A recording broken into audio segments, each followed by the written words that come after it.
আমি ফুটবল খেলি। I play football. এখানে সাবজেক্ট আই মানে আমি, ভার্ব হচ্ছে প্লে মানে খেলি, নাউন হচ্ছে ফুটবল মানে ফুটবল। আই প্লে ফুটবল অর্থাৎ আমি ফুটবল খেলি। সে বই পড়ে। He reads books. এখানে সাবজেক্ট হি মানে সে, এটা ছেলেদের ক্ষেত্রে ব্যবহার করতে হয়। ভার্ব হচ্ছে রিডস মানে পড়ে, নাউন হচ্ছে বুকস মানে বই। হি রিডস বুকস অর্থাৎ সে বই পড়ে। সে গান গায়। সি সিং সংস। এখানে সাবজেক্ট সি মানে সে, এটা মেয়েদের ক্ষেত্রে ব্যবহার করতে হয়। ভার্ব হচ্ছে সিংস মানে গায়, নাউন হচ্ছে সংস মানে গান। হি সিং সংস অর্থাৎ সে গান গায়। আমরা সিনেমা দেখি। We watch movies. এখানে সাবজেক্ট উই মানে আমরা, ভার্ব ওয়াচ মানে দেখি, নাউন মুভিজ মানে সিনেমা। উই ওয়াচ মুভিজ অর্থাৎ আমরা সিনেমা দেখি। তুমি ক্রিকেট খেলো।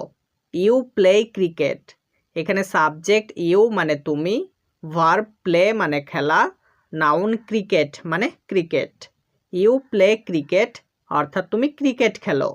সে গান শোনে। He listens to music. এখানে সাবজেক্ট হি মানে সে, ভার্ব লিসেন্স মানে শোনে, নাউন মিউজিক মানে গান। হি লিসেন্স টু মিউজিক অর্থাৎ সে গান শোনে। তারা পুরস্কার পায়। দেই রিসিভ অ্যাওয়ার্ডস। এখানে সাবজেক্ট দেই মানে তারা, ভার্ব রিসিভ মানে পায়, নাউন হচ্ছে অ্যাওয়ার্ডস মানে পুরস্কার। হি রিসিভ অ্যাওয়ার্ডস অর্থাৎ তারা পুরস্কার পায়। সে খাবার খায়। He eats food. এখানে সাবজেক্ট হি মানে সে, ভার্ব ইটস মানে খায়, নাউন ফুড মানে খাবার। হি ইটস ফুড অর্থাৎ সে খাবার খায়। আমি গল্প বলি। I tell stories. এখানে সাবজেক্ট আই মানে আমি, ভার্ব টেল মানে বলি, নাউন স্টোরিজ মানে গল্প। আই টেল স্টোরিজ অর্থাৎ আমি গল্প বলি। সে গল্প বলে। He tells stories. এখানে সাবজেক্ট হি মানে সে, ভার্ব টেলস মানে বলে, নাউন স্টোরিজ মানে গল্প। হি টেলস স্টোরিজ অর্থাৎ সে গল্প বলে। সে বাড়ি যায়। হি গোজ হোম। এখানে সাবজেক্ট হি মানে সে, ভার্ব গোজ মানে যায়, নাউন হোম মানে বাড়ি। হি গোজ হোম অর্থাৎ সে বাড়ি যায়। আমি ভাত খাই। I eat rice. এখানে সাবজেক্ট আই মানে আমি, ভার্ব ইট মানে খাই, নাউন রাইস মানে ভাত। আই ইট রাইস অর্থাৎ আমি ভাত খাই। আমি নাস্তা খাই। I eat breakfast. এখানে সাবজেক্ট আই মানে আমি, ভার্ব হচ্ছে ইট মানে খাই, নাউন ব্রেকফাস্ট মানে নাস্তা।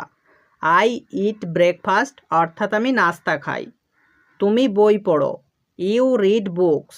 এখানে সাবজেক্ট ইউ মানে তুমি, ভার্ব রিড মানে পড়া, নাউন বুকস মানে বই। ইউ রিড বুকস অর্থাৎ তুমি বই পড়ো। সে চিঠি লেখে। He writes letter. এখানে সাবজেক্ট হি মানে সে, ভার্ব রাইট মানে লেখে, নাউন লেটার্স মানে চিঠি। হি রাইটস লেটার অর্থাৎ সে চিঠি লেখে। সে পানি পান করে। She drinks water.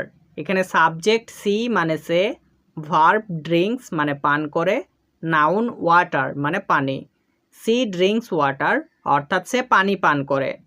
তুমি রাতের খাবার রান্না করো। You cook dinner. এখানে সাবজেক্ট ইউ মানে তুমি, ভার্ব কুক মানে রান্না করা, নাউন ডিনার মানে রাতের খাবার। ইউ কুক ডিনার অর্থাৎ তুমি রাতের খাবার রান্না করো। তারা কেক বানায়। দেই মেক কেকস। এখানে সাবজেক্ট দেই মানে তারা, ভার্ব মেক মানে বানায়, নাউন কেকস মানে কেক। দেই মেক কেকস অর্থাৎ তারা কেক বানায়। আমি মাছ ধরি। I catch fish. এখানে সাবজেক্ট আই মানে আমি, ভার্ব ক্যাচ মানে ধরি, নাউন ফিশ মানে মাছ। আই ক্যাচ ফিশ অর্থাৎ আমি মাছ ধরি। আপনারা ছাত্র। You are students. এখানে সাবজেক্ট ইউ মানে আপনারা, মেন ভার্ব আর অর্থাৎ হাও, এখানে হাও ক্রিয়া উজ্জ আছে, নাউন স্টুডেন্টস অর্থাৎ ছাত্র। ইউ আর স্টুডেন্টস মানে আপনারা ছাত্র। একটু ভালোভাবে লক্ষ্য করো, এখানে আপনারা বলেছে অর্থাৎ বহুবচন প্লুরালে আছে, সেই জন্য আমরা নাউনটা কি করেছি, হ্যাঁ প্লুরালে পরিবর্তন করেছি, অর্থাৎ এখানে স্টুডেন্ট এর সঙ্গে এস যুক্ত করে স্টুডেন্টস করেছি, নিয়ে হয়ে গেছে ইউ আর স্টুডেন্টস, অর্থাৎ আপনারা ছাত্র। নেক্সট, তারা ছাত্র, দে আর স্টুডেন্টস, এখানে সাবজেক্ট দেই মানে তারা, মেন ভার্ব আর মানে হয়, হয় ক্রিয়া উহ্য, নাউন স্টুডেন্টস মানে ছাত্র, দে আর স্টুডেন্টস মানে তারা ছাত্র। সে হয় একজন ছাত্র, হি ইজ আ স্টুডেন্ট, এখানে সাবজেক্ট হি মানে সে, হি ছেলেদের ক্ষেত্রে ব্যবহার করতে হয়। মেন ভার্ব ইজ মানে হয়, হয় ক্রিয়া উহ্য, নাউন স্টুডেন্ট মানে ছাত্র।